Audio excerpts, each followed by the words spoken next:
Сәлем достар, бүгінгі видеомда уәде еткенімдей біздің отбасымызбен Өзбекстанға, яғни Ташкент қаласына жасаған саяхатымыз туралы әңгімелеп айтып бергім келіп отыр. Біз бір күн бұрын ақшаны сумға айырбастап дайындап қойдық.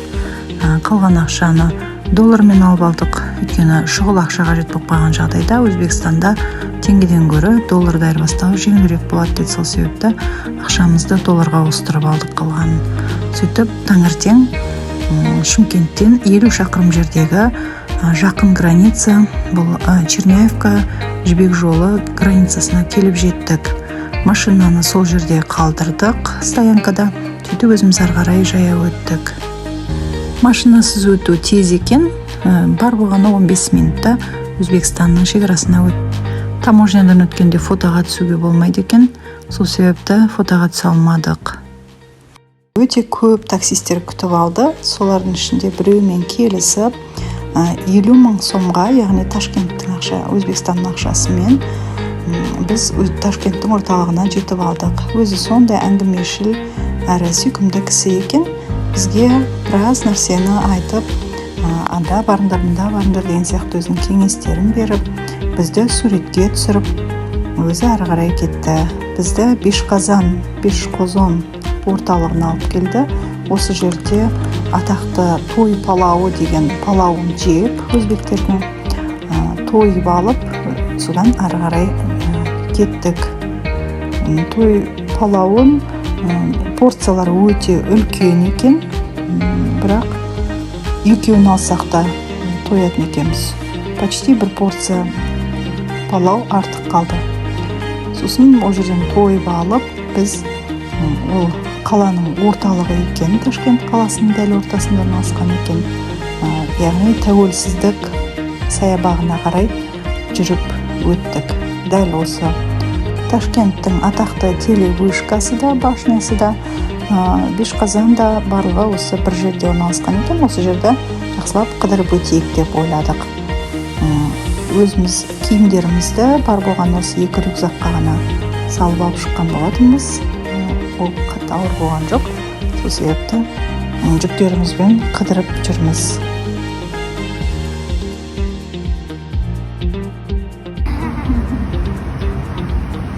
Сосын айта кететін нәрсе, осы жерде сим-карта ауыстырдық.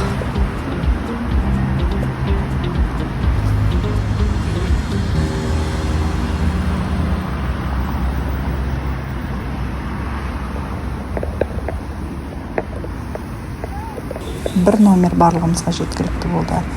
Және интернетте бәріміз бір телефоннан пайдаландық Wi-Fi тарату арқылы. Мына локация өте қатты ұнады. Өйткені өте әдемі, ағаштар көп, әдемі ағаштар. Сосын жан-жақтың бәрі гүл, сондай шөптер, сосын субұрқақтар өте көп екен. Жалпы Ташкенттің өзінде субұрқағы өте көп екен. Күн ыстық болғандықтан ба, әлде. Ауа райы бұл кезде қатты ысы қоймаған кез. Жақсы әдемі болып тұрды. Біз осы жақсы көңіл күйде біраз осы жерді араладық. Сосын осы жердің жаңағы музейіне бардық. Тәуелсіздік музейіне, мұражайына. Ол жерде де суретке түсірмедік. Шын суретке түсіруге рұқсат жоқ деді.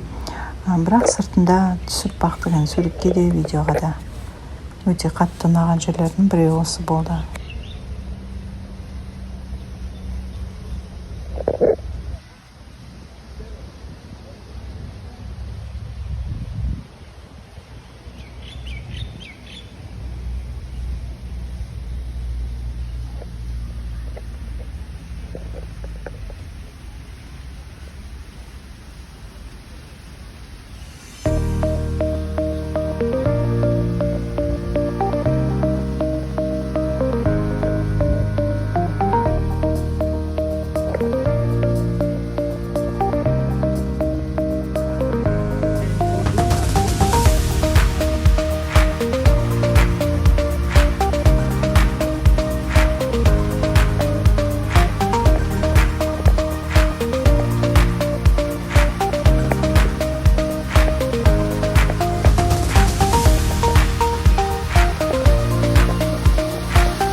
Uygurlar arasında.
Осы тұрған музей екен. Осы музейге кіріп шықтық. Тәуелсіздік музейіне. Сосын тағы бір айта кетерлігі, Өзбекстанда мүлдем переводчиктің да, гидтің да көмегі қажет болған жоқ. Барлық жерде қазақша сөйлеп жүрдік, олардың да тілдерін біз еркін түсіндік.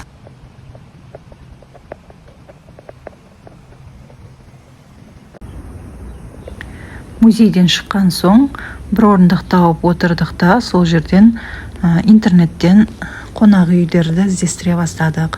Сосын бір қонақ үй таптық және соған барып жайғасып кешке дейін жақсылап демалдық. Яндекс арқылы такси шақырып қонақ үйге бара жатқан бетіміз. Тағы бір ескере кететін нәрсе, Яндекс такси өте арзан болды.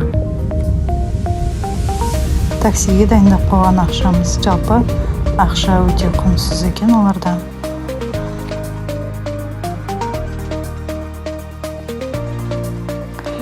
Мынау келген отеліміз. Отельден семейный номер алдық. Отель Алишер деп аталады. Ортада екі двухспалка төсек, екі шетінде екі балаға арналған төсек. Ішінде санузел бірге. Отельде кешке дейін демалдық та, сосын ужинға KFC-ға бардық. Сол жерден тамақ сатып алып, тамағымызды тойдырып алғаннан кейін ары қарай түнгі кешкі серуенге шықтық. Кешкі серуеніміз бұл Ташкенттің орталығындағы әйгілі Magic City орталығына келдік. Су бұрқақтардың шоуы сағат кешкі 8-де басталады дегеннен кейін біз сол 7:30-ға қарай осында болдық. Тамағымызды ішіп алып және айналаны тамашалап қыдырып жүрміз.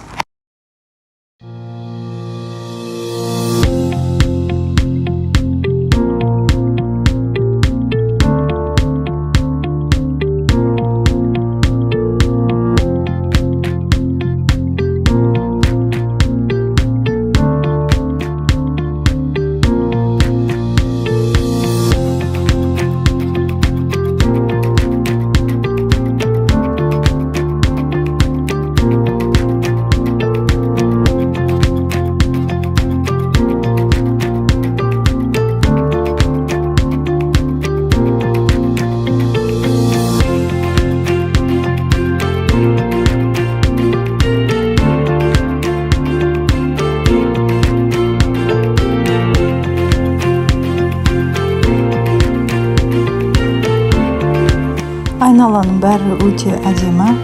Адам көбейген үстіне көбейе түсуде. Тамақ ішетінде, сусындайтын да жер өте көп.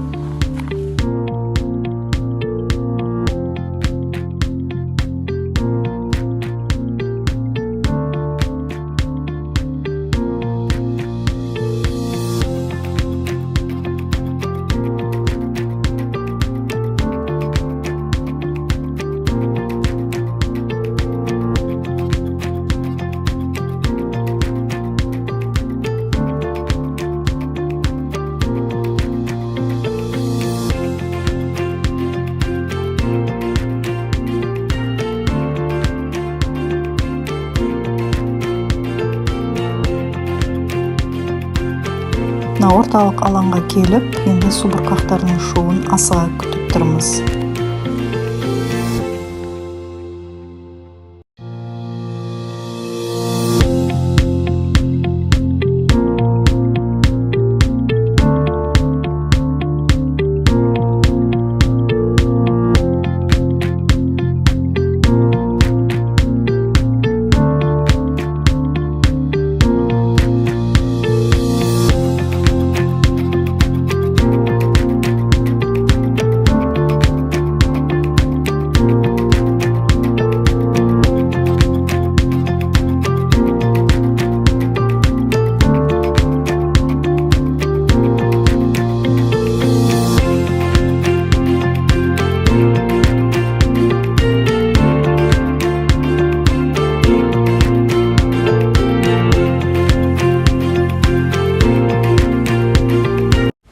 Сағат кешкі 8-ге тақалды, адамдар ағылып келе бастады.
Отбасылық фотосессия жасап алдық.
біз аралап шығам дегенше сағат 9-дың шоуы басталып кетті.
Халық негізінен түнде отырады екен.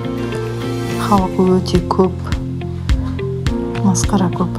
Туристер де бар, оның ішінде тұрғылықты халықтар да бар. Қазақтарды да өте көп көрдік, Қазақстаннан барған.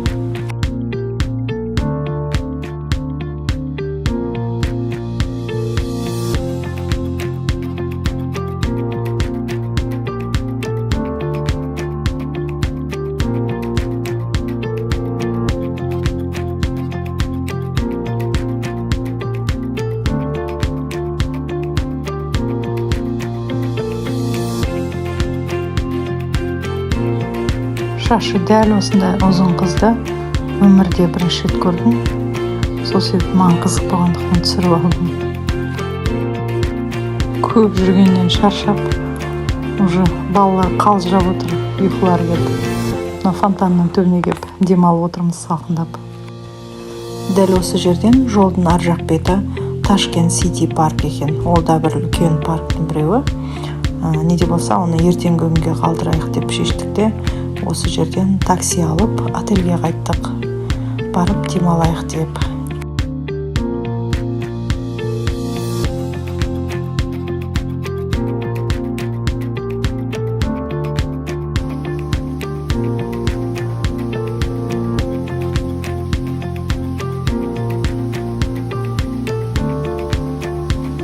Біздің номер 2-ші қабатта, сондықтан балконда тұрып түсіріп тұрмын. Анау терезе біздің тереземіз.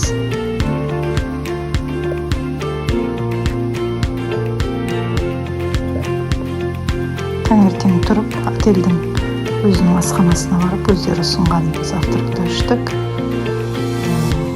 Каша болды, әртүрлі бутербродтар, омлет болды. Балалар өздеріне ұнағанын алып жеді. Завтрак ішіп алғаннан кейін қалаға шықтық. Осындай City парк деген бар екен, яғни снежный парк, сонда бардық. Одан шыққаннан кейін Next Mall сауда орталығына бардық. Көбінесе осындай зданиялардың ішінде жүрдік күндіз. Себебі күн өте қатты ыстық болды сол күні.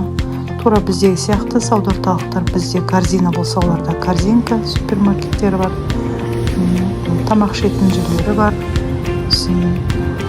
Жоғарғы этаждарында. Бір жақсы кондиционер бар. Міне кеште батты, кешке жақын қайтадан қыдыруға шықтық. Сол Ташкент Сити парктың территориясы. Бұл жерде де су бұрқақтың шоуы болады екен. Осындай үлкен әдемі ғимараттар, сыртында жанып тұратындай Өзбекстанның туы, аквариум секілді әдемі жарықтармен жасап тастаған. Түнгі көрініс енді өте әдемі.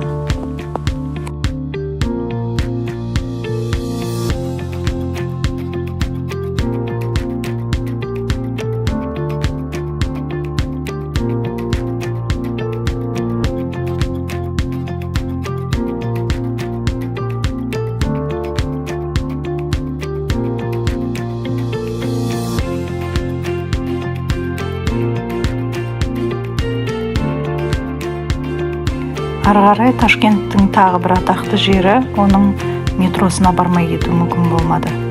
Сол себепті метроға түстік.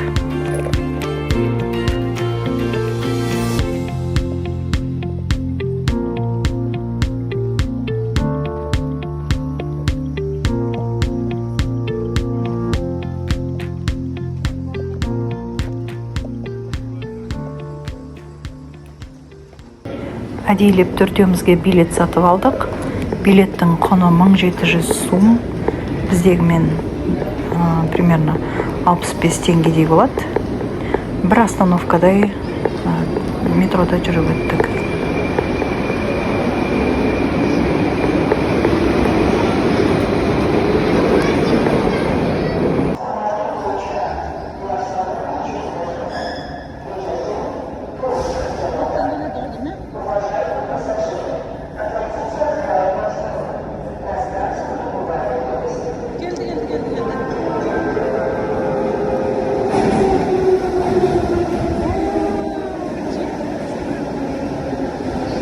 Өте қатты жылдамдықпен келген кездегі желмен әжептәуір ыстықтап тұрған кезде салқындап алуға болады екен. Ішіне кіріп, бізде кісімен кісі болып жағаласып жайғастық. Енді адам көптігінен орын жоқ, әрине отыратын орын жоқ. Адамдар түрегеп тұр.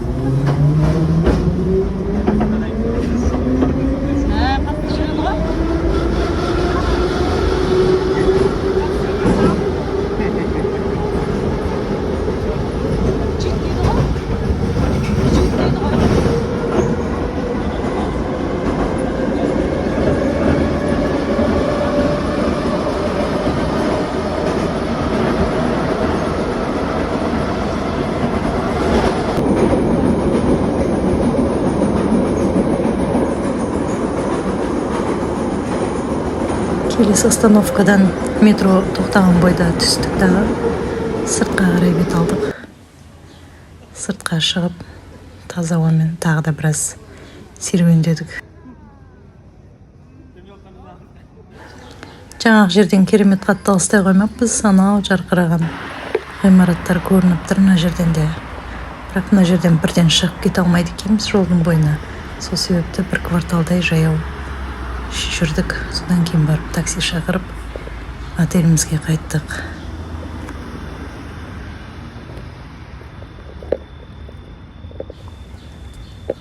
Отельге келгеннен кейін қайтадан бір шай қойып, шай ішіп алдық. Телевизор көріп, демалдық. Әлі де күннің ыстығы қайтпаған. Әйтеуір кондиционер бар, ол да жақсы. Әйтпесе түн болғанмен өте қатты ыстық болып тұрды әлі де. 30+ градус көрсетіп тұрды әлі де термометр.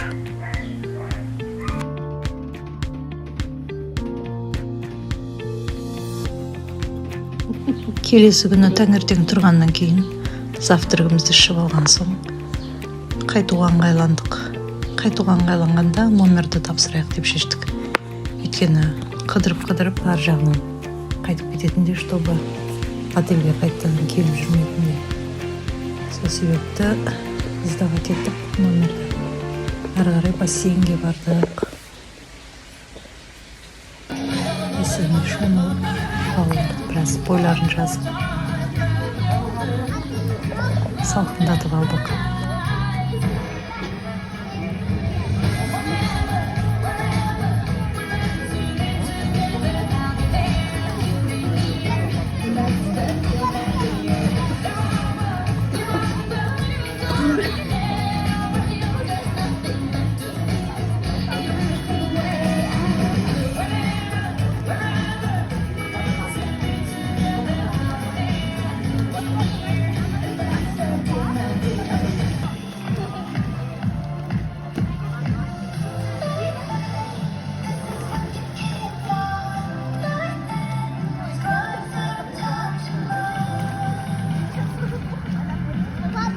Шыққаннан кейін 2 гис арқылы сол маңайдан юрта арт деген кафе тауып алдық тамақтану үшін.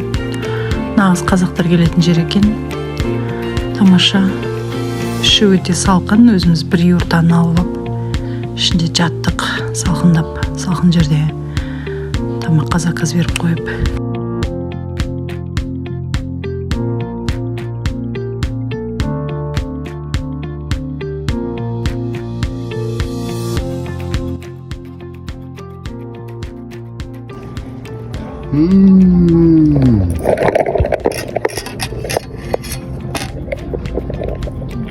Бір кило ет таусылмаймыз ғой бәріміз, 1 кило 200 бір нәрсе грамм. Қойдың еті чистый, өзінің буына бақтырылған. Прямо анау сүйектен ажырап жатыр. Бұғылама аты тамақтың. Мынау сорпасы соның өзінің несінен бөлінген сөлі.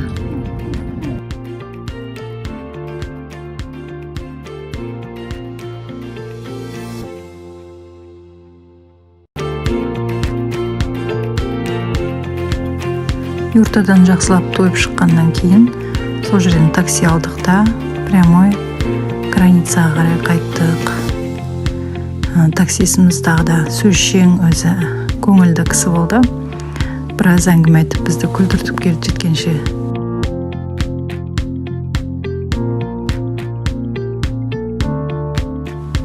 Ана отырған ұзына бойғы дуалдың ар жақ беті Өзбекстанның президентінің үйі деді, қазіргі президенттің. Әйтеуір көп жүрдік. Сонымен 3 күндік саяхатымыз осылай тәмамдалды.